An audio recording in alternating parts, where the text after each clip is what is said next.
अस्सलाम वालेकुम गाइस, की हाल चाल है? ठीक हो? उम्मीद करते हैं तो सारे भैन भरा ठीक होंगे। अच्छा जी, अज का 99 विच जो लीक हुई सी ना APL लीग, ਉਹ ਅਸਾਂ ਵੇਖਣ ਆਏ ਹਾਂ ਤੇ ਉਹਦੇ ਵਾਸਤੇ ਅਸਾਂ ਵਲੌਗ ਬਣਾਇਆ। ਪਹਿਲਾ ਮੈਚ ਅੱਜ ਦਾ ਮੈਚ ਸੀ ਚੰਦੂ ਚਿਸ਼ਤੀਆਂ ਬ੍ਰਾਂਡ ਤੇ ਲੋ ਜੀ ਬੰਦੇ ਚੈੱਕ ਕਰੋ। ਚੰਦੂ ਚਿਸ਼ਤੀਆਂ ਨੂੰ ਵੇਖਣ ਆਏ, ਅਖੀਰ ਬੰਦੇ ਸੀ ਆ ਸਾਡੇ ਪਿੰਡ ਦੇ ਬੰਦੇ ਟੱਕਰ ਗਏ। ਇਹਨਾਂ ਨੂੰ ਪੁੱਛਦੇ ਕੀ ਬਣਿਆ, ਇਹ ਤਾਂ ਵਿਚਾਰੇ ਬੋਲਦੇ ਹੀ ਨਹੀਂ ਗੇ। ਉਹਨਾਂ ਦਾ ਕੀ ਹਾਲਾਤ, ਕਹਿੰਦੇ ਲੱਗਦਾ ਛੱਕੇ ਮਾਰੇ ਬੜੇ। ਤੇ ਲੋ ਜੀ ਪਹਿਲੇ ਤਾਂ ਪਤਾ ਲੱਗਾ ਚੰਦੂ ਚਿਸ਼ਤੀਆਂ ਦਾ ਪਹਿਲੀ ਬਾਲ ਤੇ ਪਹਿਲਾ ਕੈਚ ਡੀ ਗਿਆ ਸੀ ਤੇ ਬਾਬਾ ਜੀ ਉਹਨੇ ਲਮਕਾ ਕੁੱਟਿਆ। ਹੁਣ ਚੰਦੂ ਚਿਸ਼ਤੀਆ ਸਾਹਿਬ ਅੱਗੇ ਬੈਟਿੰਗ ਤੇ ਆਏ ਖੜੇ ਆ, ਮਾਸ਼ਾਅੱਲਾ ਤੇ ਰੌਣਕਾਂ ਲੱਗੀਆਂ ਖੜੀਆਂ ਦੋਨੋਂ ਪਾਸੇ ਹੀ। ਚੈੱਕ ਕਰੋ ਮਾਹੌਲ। ਫੀਲਡਿੰਗ ਵਾਲੇ ਵੀ ਕਹਿੰਦੇ ਹੋਣੇ ਚੰਦੂ ਚਿਸ਼ਤੀਆ ਕਿੱਥੇ ਆ ਗਿਆ ਯਾਰ। ਲੋ ਜੀ ਸਾਰੇ ਲੱਗੇ ਖੜੇ, ਬੋਲਰ ਆਉਣ ਡਿਆ ਵਾ। ਚੈੱਕ ਕਰੋ ਬੋਲਿੰਗ ਕਰਾਉਣ ਵਾਸਤੇ। ਦੂਜੀ ਬਾਲ ਆ ਗਈ, ਪਹਿਲੀ ਤੇ ਕੈਚ ਛੱਡਤਾ, ਦੂਜੀ ਬਾਲ ਆਈ। ਲੋ ਜੀ ਓ ਲੋ ਜੀ ਮਿਸ ਹੋ ਗਈ, ਡਾਟ ਬਾਲ ਹੋ ਗਈ। ਲੋ ਜੀ ਦੂਜੀ ਬਾਲ, ਤੀਜੀ ਬਾਲ ਵਾਸਤੇ ਆਇਆ। ਲੋ ਜੀ ਫਿਰ ਡਾਟ ਹੋ ਗਈ, ਮਸਾਂ ਵਿਕਟ ਬਚੀ। ਲੋ ਜੀ ਚੌਥੀ ਬਾਲ ਵਾਸਤੇ ਫਿਰ ਆ ਗਏ ਭਾਈ ਬੋਲਰ ਜਾਣ ਅੱਗੇ ਚੰਦੂ ਚਿਸ਼ਤੀਆਂ। ਆਓ ਲੋ ਜੀ ਫਿਰ ਡਾਟ। ਮੈਨੂੰ ਲੱਗਦਾ ਚੰਦੂ ਚਿਸ਼ਤੀਆ ਅੱਜ ਰੋਟੀ ਨਹੀਂ ਖਾ ਗਿਆ ਆ। ਅੱਛਾ ਜੀ ਪੰਜਵੀਂ ਬਾਲ ਆਈ ਤੇ ਪੰਜਵੀਂ ਬਾਲ ਲੋ ਜੀ 9 ਸੁੱਟ ਦਿੱਤੀ ਬੋਲਰ ਨੇ ਤੇ ਇਹਦੇ ਨਾਲ ਹੀ ਸਿੰਗਲ ਹੋ ਗਿਆ ਜੀ। ਚੰਦੂ ਚਿਸ਼ਤੀਆਂ ਵੀ ਰੋਟੀ ਨਹੀਂ ਮੈਨੂੰ ਲੱਗਦਾ ਖਾ ਗਿਆ। ਖੱਬੂ ਵੱਲ ਬੈਸਟਮੈਨ ਆ ਗਿਆ ਤੇ ਲਾਸਟ ਬਾਲ ਰਹਿ ਗਈ ਐਂਡ ਵਾਲੇ ਓਵਰ ਦੀ। ਬਾਲ ਵਾਸਤੇ ਬੋਲਰ ਤਿਆਰ ਤੇ ਬਾਲ ਮਾਰੀ। ਲਓ ਜੀ ਅਗਲਾ ਬੈਟਸਮੈਨ ਵੀ ਲੂਲਾ ਹੀ ਆ। ਅੱਛਾ ਜੀ ਇਸ ਬਾਲ ਦਾ ਵੀ ਡਾਟ ਹੋ ਗਈ ਹੈ ਤੇ ਡਾਟ ਦੇ ਨਾਲ ਹੀ ਹੈ ਐਂਡ ਵਾਲੀ ਬਾਲ। ਲਓ ਜੀ ਪਿਛਲੀ ਬਾਲ 9 ਸੀ ਤੇ ਚੰਦੂ ਚਿਸ਼ਤੀਆਂ ਨੇ ਮਾਰਦਾ ਛੱਕਾ ਬਾਬਾ ਜੀ। ਲਓ ਜੀ ਹੁਣ ਲੱਗਦਾ ਇਹਨੇ ਰੋਟੀ ਖਾ ਲਈ ਆ ਤੇ ਪਹਿਲਾ ਛੱਕਾ ਦੱਬ ਦਿੱਤਾ। ਲਓ ਜੀ ਆ ਹੁਣ ਇਹਨਾਂ ਨੇ ਫੀਲਡਿੰਗ ਟਾਈਟ ਕਰ ਲਈ ਆ ਤੇ ਕਹਿੰਦੇ ਬਾਬਾ ਜੀ ਚੰਦੂ ਚਿਸ਼ਤੀਆਂ ਨੇ ਰੋਟੀ ਖਾ ਲਈ, ਟਾਈਟ ਹੋ ਗਿਆ, ਹੁਣ ਛੱਕੇ ਮਾਰ ਗੰਦ ਕੱਢੂਗਾ।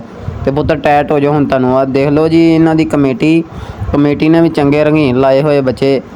ਲਓ ਜੀ ਇਹ ਚੰਦੂ ਚਿਸ਼ਤੀਆਂ ਕਿੱਧਰ ਚਲ ਗਿਆ। ਅਗਲੀ ਬਾਲ ਵਾਸਤੇ ਫਿਰ ਲਓ ਜੀ ਆਹਾ ਵਾਹ ਸੋਹਣਿਆ ਵਾਹ, ਰੋਟੀ ਨਹੀਂ ਖਾਧੀ। ਫਿਰ ਚੰਦੂ ਚਿਸ਼ਤੀਆਂ ਆਏ ਹੋਏ ਅੱਗੇ। ਲਓ ਜੀ ਆਹਾ ਛੱਕਾ ਮਾਰਿਆ ਚੰਦੂ ਚਿਸ਼ਤੀਆਂ ਨੇ ਬ੍ਰਾਂਡ ਨੇ। ਆਹਾ ਪੁੱਤ ਬਾਅਦ ਛੁੱਟੀ ਹੋ ਗਈ ਆ। ਚੰਦੂ ਚਿਸ਼ਤੀਆਂ ਸਾਹਿਬ ਜਾਣ ਡੇ ਆਊਟ ਹੋ ਕੇ, ਛੱਕਾ ਮਾਰ ਕੇ ਛੁੱਟੀ ਹੋ ਗਈ। ਲਓ ਜੀ ਬੱਲਾ ਐਵੇਂ ਭੰਨਣ ਡੇ ਕਿਵੇਂ ਫਰੀਆਂ ਦਾ ਆਇਆ ਯਾਰ। ਮਰਜ਼ੀ ਆ ਚੰਦੂ ਚਿਸ਼ਤੀਆਂ ਯਾਰ ਸਾਨੂੰ ਦੇ ਦੇ। ਲਓ ਜੀ ਤੁਹਾਡੇ ਪਿਆਰ ਨਾਲ ਬਹੁਤ ਪਿਆਰ ਨਾਲ ਤੁਹਾਡੇ ਨਾਲ ਚੰਦੂ ਚਿਸ਼ਤੀਆਂ ਜਾਣ ਡੇ ਘਰ ਸਾਹਿਬ। ਭਾਈ ਜੀ ਹੁਣ ਨਵੇਂ ਬੈਟਸਮੈਨ ਆਏ ਆ, ਪਤਾ ਨਹੀਂ ਕੀ ਕਰਦੇ ਨੇ, ਵੀ ਰੋਟੀ ਖਾ ਕੇ ਆਏ ਕਿ ਨਹੀਂ। ਆਹਾ ਕਿਆ ਕਵਰ ਡਰਾਈਵ ਮਾਰੀ ਯਾਰ। ਖੱਬੂ ਆ ਗਏ। ਲਓ ਜੀ ਖੱਬੂ ਨੇ ਚੰਗੀ ਕੋਲੀ ਪਾਈ ਖੜਾ ਵਾ, ਹਾਲੇ ਤੱਕ ਆਊਟ ਹੀ ਨਹੀਂ ਹੋਇਆ। ਅੱਛਾ ਜੀ ਤੁਹਾਨੂੰ ਛੋਟ ਵਿਖਾਉਣ ਡੇ ਆ, ਚੈੱਕ ਕਰੋ ਵੀਡੀਓ। ਤੇ ਫਿਰ ਬੋਲਰ ਆਇਆ ਤਿਆਰ ਹੋ ਕੇ। ਚਲੋ ਜੀ ਇਸ ਨੇ ਸਾਡੇ ਕੈਮਰਾਮੈਨ ਦੇ ਮਾਰੋ ਸਿਰ 'ਚ ਡੰਡਾ, ਇਹਨੇ ਤਾਂ ਨੂੰ ਚੱਕ ਦਿੱਤਾ। ਤੇ ਲਓ ਜੀ ਬਾਬਾ ਜੀ ਆਹਾ ਕੀਪਰ ਲੱਤਾਂ ਐਂ ਖਿਲਾਰੀ ਖਰਾ ਕਿਵੇਂ ਖੈਚ ਜੀ ਇਹਨੇ ਫੜਨਾ, ਭੱਜਿਆ ਕੀਪਰ। ਆਹਾ ਲਓ ਸਹੀ ਲਓ, ਪਤਾ ਨਹੀਂ ਕੀ ਕਰਦੇ ਆ ਯਾਰ, ਛੱਕੇ ਨਹੀਂ ਮਾਰਦੇ, ਪੈਸੇ ਐਂ ਲੈਂਦੇ ਆ ਕਿਵੇਂ ਅਸਾਂ ਇਹਨਾਂ ਨੇ ਪੂਰਾ ਪਾਕਿਸਤਾਨ ਹੀ ਛੱਕੇ ਮਾਰ ਕੱਢ ਦੇਣਾ ਗੰਦ ਉਹਨਾਂ ਦਾ। ਲਓ ਜੀ ਪਹਿਲਾ ਛੱਕਾ ਮੈਂ ਵੇਖਿਆ ਹੀ, ਉਹ ਵੀ ਲੱਗਦਾ ਆਊਟ ਹੋ ਗਿਆ। ਨਹੀਂ ਭਾਈ ਛੱਕਾ ਹੋ ਗਿਆ। ਜ਼ਬਰਦਸਤ ਬੈਟਿੰਗ ਹੋਇਆ, ਬੰਦਾ ਚੰਗਾ ਹੁਣ ਕੰਮ ਦਾ ਆਇਆ ਹੀ। ਲਓ ਜੀ ਫਿਰ ਡਾਟ ਕਰ ਦਿੱਤੀ, ਉਹ ਸਿੰਗਲ ਇਹਦੇ ਨਾਲ ਹੋਏਗਾ। ਤੇ ਫਿਰ ਲੈਫਟੀ ਭਾਈ ਲੈਫਟੀ ਜੋੜਾਂ 'ਚ ਬਹਿ ਗਏ ਇਹਨਾਂ ਦੇ, ਆਊਟ ਹੀ ਨਹੀਂ ਹੁੰਦਾ, ਨਾ ਛੱਕਾ ਮਾਰਦਾ ਨਾ ਆਊਟ ਹੁੰਦਾ। ਲਓ ਜੀ ਫਿਰ ਡਾਟ ਕਰ ਛੱਡੀ ਇਹਨੇ, ਪਤਾ ਨਹੀਂ ਕੀ ਕਰੇਗਾ ਇਹ, ਆਊਟ ਹੋ ਗਿਆ ਜੀ। ਲਓ ਐਜ ਲੱਗਾ ਬੜਾ ਲੰਮਾ ਸਾਰਾ ਤੇ ਲੈਫਟੀ ਸਾਹਿਬ ਘਰੇ ਜਾਣ ਡੇ, ਟਾਈਮ ਨਾਲ ਜਾਣ ਛੁੱਟੀ। ਨਵਾਂ ਬੈਟਸਮੈਨ ਆ ਗਏ ਭਾਈ ਜਾਨ, ਬੋਲਰ ਆਉਣ ਡਿਆ ਉਹ ਪਾਕਿਸਤਾਨ ਦੀ ਵਾਦੀਆਂ ਦੇ ਵਿੱਚੋਂ ਦੀ। ਲਓ ਜੀ ਸੁਣਨੀ ਮੇਰਾ ਭਰਾ ਤੂੰ ਆ ਕੇ ਵਾਈਟ ਹੀ ਹੁੰਦੀ ਆ।